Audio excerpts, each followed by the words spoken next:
Hello नमस्कार and welcome to Explain Today. आज 12 जुलाई 2024 दिन शुक्रवार। तो आइए आज देश के हर एक छोटी बड़ी खबरों के साथ साथ आज के करंट अफेयर्स के बारे में भी जानते हैं। 12 जुलाई तो दोस्तों बहुत सारे दिवस के रूप में मनाया जाता है। वैसे इनमें से सबसे ज्यादा इम्पोर्टेंट पेपर बैग दिवस के रूप में मनाया जाता है, ताकि पेपर बैग के आविष्कार को महत्व को पहचाना जा सके, जिसे हम अक्सर हल्के में लेते हैं। वैसे 1852 में फ्रांसीसी वाले एक स्कूल शिक्षक ने बड़े पैमाने पर पेपर बैग बनाने वाली मशीन का आविष्कार किया था। और आप सभी से भी हमारी तरफ से निवेदन है कि आप लोग पॉलीथीन और प्लास्टिक वाले चीजें को कम से कम यूज करें, क्योंकि इससे हमारे पर्यावरण पर बहुत ही बुरा प्रभाव पड़ता है। यथासंभव प्लास्टिक व पॉलीथीन वाले चीजों को टालें और अपने दिनचर्या में अधिक से अधिक पेपर बैग का यूज करें, क्योंकि देश स्वस्थ रहेगा तभी हम स्वस्थ रहेंगे। मुंबई के वर्ली हिट एंड रन के केस में आपको जो हम हिट एंड रन केस के बारे में जो बताए थे, उसमें हर एक दिन नए खुलासे हो रहे हैं। अब जो है कि जिस पब में शिवसेना नेता राजेश शाह के बेटे मिहिर शाह ने एक्सीडेंट से पहले शराब पी थी, उसका दावा है कि वह गलत आईडी दिखाकर शराब पीने आया था। सूत्रों के अनुसार अब मैनेजमेंट ने आरोप लगाया है कि मिहिर शाह ने उन्हें जो पहचान पत्र दिखाया जिसमें उनकी उम्र 27 साल थी, उसके साथ 3 दोस्त भी आए थे जिसकी उम्र 30 साल से अधिक है। पुलिस का दावा है कि ऑफिशियल रिपोर्ट के अनुसार मिहिर 24 साल का है,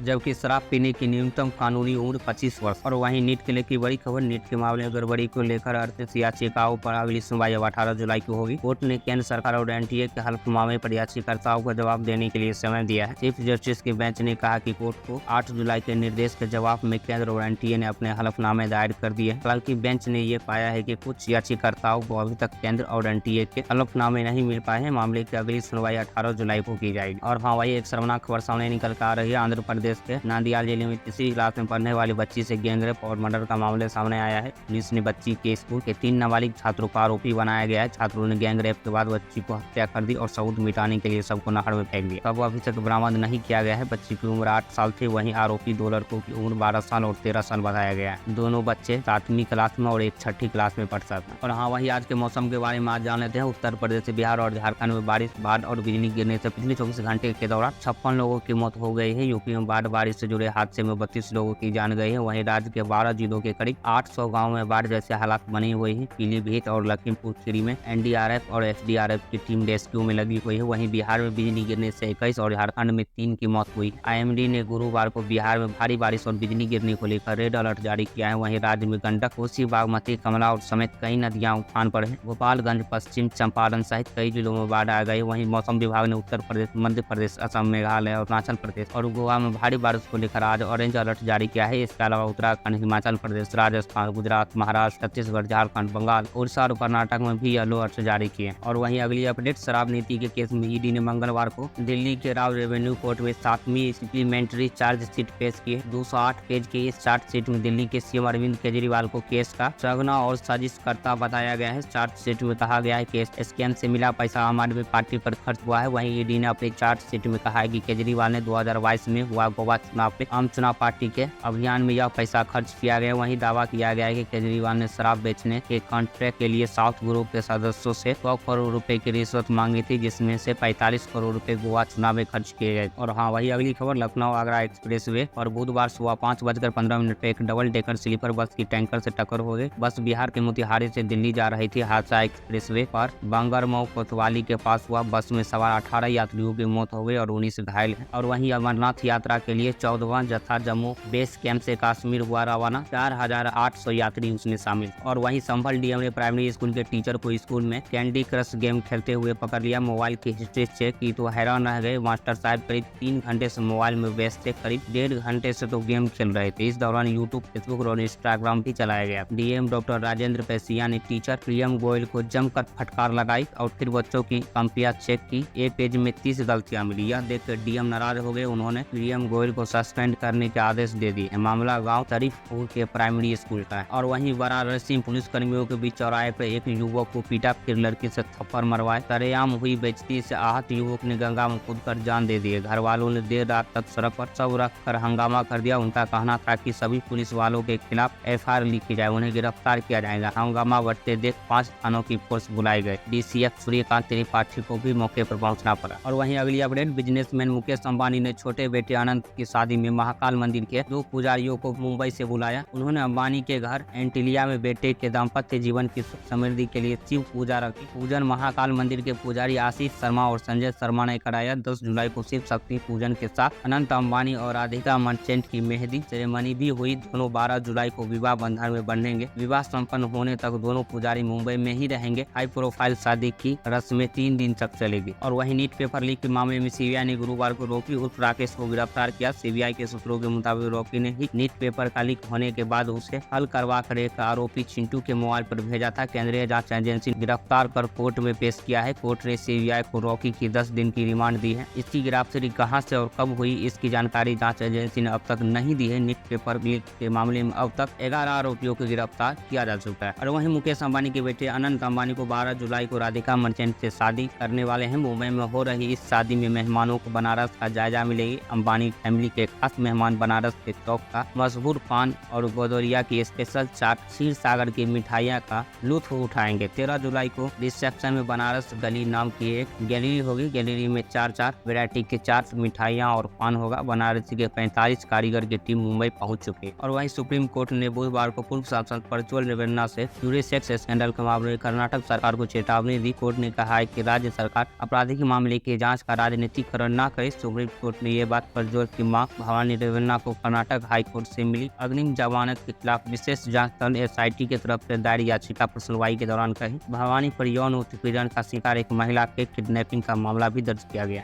और हाँ, वही अगली बड़ी अपडेट, सुप्रीम कोर्ट ने बुधवार को कहा है कि तलाकशुदा मुस्लिम महिला अपराध प्रक्रिया संहिता की धारा 125 और भारतीय नागरिक सुरक्षा संहिता की धारा 144 के तहत वे अपने पति से भरण पोषण की हकदार है। इसके लिए वह याचिका दायर कर सकती है। जस्टिस नागरत्ना और जस्टिस ऑगस्टिन जॉर्ज मसीह के बेंच ने एक मुस्लिम युवक मोहम्मद अब्दुल समद की याचिका को खारिज करते हुए यह आदेश दिया। सुप्रीम कोर्ट ने कहा है कि यह फैसला हर धर्म की महिलाओं पर लागू होगा। मुस्लिम महिलाओं को भी गुजारा भत्ता पाने का उतना ही अधिकार है जितना अन्य धर्म की महिलाओं का है। और वहीं ब्रिटेन की संसद में बुधवार को भारतीय मूल की सांसद और ईसाई सांसद बॉब ब्लैकमैन ने भगवत गीता पर हाथ रखकर सांसदी की शपथ ली है। दोनों ऋषि सुनक की कंजर्वेटिव पार्टी से चुनाव जीते हैं। शिवानी लिस्टर ईस्ट सीट से जीत दर्ज की है। वहीं शिवानी ने लंदन के पूर्व डिप्टी मेयर राजेश अग्रवाल को 4000 से ज्यादा वोट से हराया। वहीं बॉब ब्लैकमैन ने 2010 से सांसद हैरो ईस्ट से सांसद। और वहीं अगली बड़ी अपडेट, सऊदी अरब एयरलाइंस की फ्लाइट में पाकिस्तान के पेशावर एयरपोर्ट पर गुरुवार को आग लग गई। इसमें 10 लोग जख्मी हो गए। हादसा तब हुआ जब विमान लैंड कर रहा था। यात्रियों और कैबिन क्रू के सभी सदस्यों को इमरजेंसी गेट से बाहर निकाला गया। वहीं फ्लाइट से रियाद पेशावर आई थी। रिपोर्ट के मुताबिक लैंडिंग गियर में कुछ गड़बड़ी के चलते यह हादसा हुआ। हालांकि अभी तक कोई भी आधिकारिक जानकारी सामने नहीं आई। और वहीं पाक के राष्ट्रपति आसिफ अली जरदारी ने नवाज शरीफ की पार्टी को सरकार चलाने में नाकाम बताया है। पाकिस्तान की मीडिया हाउस ARY न्यूज के मुताबिक बुधवार को पंजाब से पाकिस्तान पीपल्स पार्टी के नेताओं ने लाहौर में राष्ट्रपति से मुलाकात की। इस मुलाकात में नेताओं ने राष्ट्रपति से केंद्र और राज्य सरकार को लेकर नाराजगी जाहिर की है। इसके बाद राष्ट्रपति जरदारी ने सरकार के खिलाफ नाराजगी जाहिर की है। उन्होंने कहा, हम सरकार बना और गिरा भी सकते हैं। और वहीं नई दिल्ली में आज बिम्स्टेक विदेश मंत्रियों की बैठक होने वाली है। इसमें शामिल होने के लिए थाईलैंड के विदेश मंत्री मारिस सांगियाम्पोसा और भूटान के विदेश मंत्री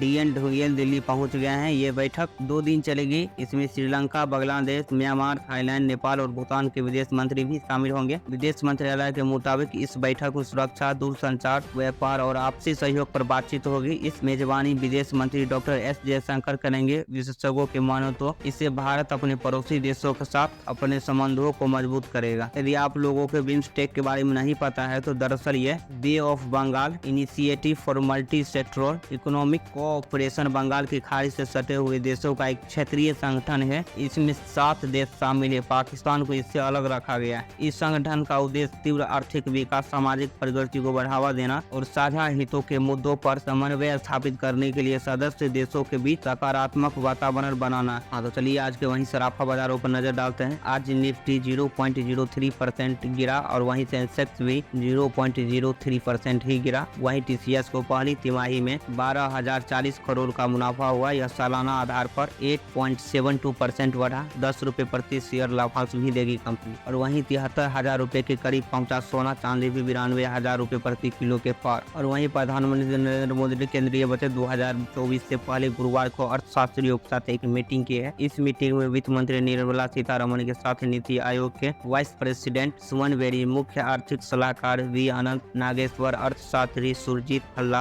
अशोक गुलाटी और अनुभवी बैंकर के भी कामत सहित अन्य सदस्य मौजूद रहे। इससे पहले वित्त मंत्री निर्मला सीतारमण ने इंडस्ट्री ऑफ सोशल सेक्टर्स के प्रतिनिधियों के सहित विभिन्न स्टेक होल्डर के साथ बचत को लेकर परामर्श लिया था। संसद पर बचत सत्र 22 जुलाई को शुरू हो रहा है और 23 जुलाई को वित्त मंत्री निर्मला सीतारमण लोकसभा में केंद्रीय बजट पेश करेंगी। नरेंद्र मोदी सरकार के तीसरे कार्यकाल का यह पहला बजट होगा। और वहीं रिलायंस इंडस्ट्री लिमिटेड की टेलीकॉम यूनिट जियो अगले साल यानी कि 2025 तक IPO ला सकती है। अमेरिकी ब्रोकरेज जेफरीज के अनुसार इस शेयर की कीमत में 7 से 15% की तेजी ला सकता है। जेफरीज के IRL के शेयर को 3580 के टारगेट के साथ बाय रेटिंग दी। इस साल अब तक रिलायंस के शेयर में 22% से ज्यादा की तेजी देखने को मिली है। यह निफ्टी इंडेक्स से बेहतर परफॉर्मेंस में है, जिसने इस अवधि में अभी तक 12% का रिटर्न दिया है। और वहीं एप्पल ने आईफोन पर पेगासस जैसे स्पाईवेयर अटैक का खतरा जताया है। एप्पल के अनुसार आईफोन यूजर्स को पर्सनली स्पाईवेयर के जरिए टारगेट किया जा रहा है। इसके जरिए आईफोन को एक्सेस करने की कोशिश की जा रही है। इसे लेकर एप्पल ने बुधवार को भारत सहित 59 देशों के अपने यूजर्स के वार्निंग मेल भेजा है, जो मर्सनरी स्पाईवेयर अटैक के संभावित शिकार हो सकते हैं। यह स्पाईवेयर इजराइल के NSO ग्रुप के पेगासस की तरह है। इसका मकसद डिवाइस का अनऑथराइज्ड एक्सेस हासिल करना है। और वहीं south Korean tech company Samsung ने गैलेक्सी स्मार्ट रिंग लॉन्च किए हैं। स्किन टेम्परेचर सेंसर और हार्ट रेट सेंसर से लैस ये रिंग IP68 वाटर रेसिस्टेंस के साथ आती है। कंपनी ने इसकी कीमत 399.99 अमेरिकी डॉलर रखी है, जो कि रुपए में 33,403 रुपए आती है। बुधवार को फ्रांस के पेरिस में हुए गैलेक्सी अनपैक्ड इमेज 2024 में कंपनी ने सैमसंग गैलेक्सी के Z Fold 6 और गैलेक्सी Z Flip 6 स्मार्टफोन भी लॉन्च किए गए हैं। दोनों स्मार्टफोन को नोट असिस्ट, चेस्ट असिस्ट और real time language translation, circle to search जैसे कई एडवांस AI फीचर के साथ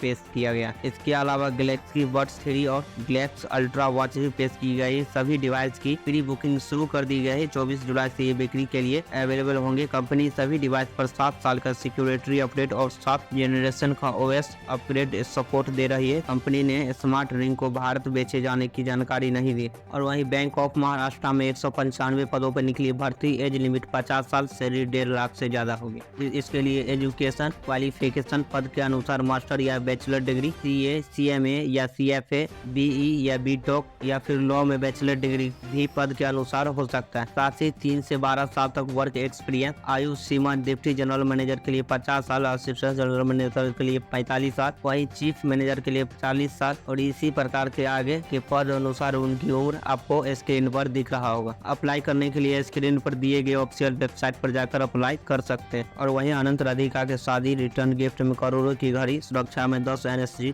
कमांडो तैनात, साइट डांसर्स के साथ परफॉर्म करेगा कपल। और वहीं बिहार के समस्तीपुर बरौनी रेलखंड पर गुरुवार सुबह एक महिला ने ट्रेन से कटकर आत्महत्या कर ली। महिला की पहचान जितवारपुर निजामत वार्ड नंबर 19 के निवासी सुनील कुमार राय की पत्नी दीपा कुमारी के रूप में की गई है। घटना की सूचना पर पहुंची पुलिस मामले की छानबीन में जुट गई। बताया जा रहा है कि महिला ने अपने पति के इलाज के लिए 5 लाख रुपए का लोन लिया था, जिसकी हर महीने 13,500 की किस्त भरनी पड़ रही। पैसे की तंगी के कारण वे लोन नहीं चुका पा रही थी, इसलिए परेशान थे। और बुधवार को देर शाम को पैसे के जुगाड़ में ही निकली थी और रात में घर नहीं लौटी और सुबह उसका शव रेलवे ट्रैक के पास 2 हिस्सों में बटा मिला। घटना के संबंध में महिला के पति सुनील कुमार राय ने कहा है कि वह राजमिस्त्री का काम करता है, लेकिन रोज काम नहीं मिल पाता। पिछले दिनों में वह बीमारी से काफी परेशान था। रहने के लिए वह घर भी नहीं है। कर्ज से परेशान और लोक लाज के डर से उसकी पत्नी ने ट्रैक से कटकर जान दे दी। तो चलिए वही आप सभी कॉम्पिटिटरों के लिए आज करंट अफेयर्स का क्वेश्चन। क्षेत्रीय सुरक्षा समूह के कोलंबो सिक्योरिटी कॉन्क्लेव का नया सदस्य कौन बना है? भूटान, बांग्लादेश, पाकिस्तान या ईरान? वही सेकंड करंट अफेयर्स का क्वेश्चन। हाल ही में नाटो शिखर सम्मेलन का आयोजन कहाँ किया गया है? पेरिस, अंकारा, वाशिंगटन या फिर लंदन?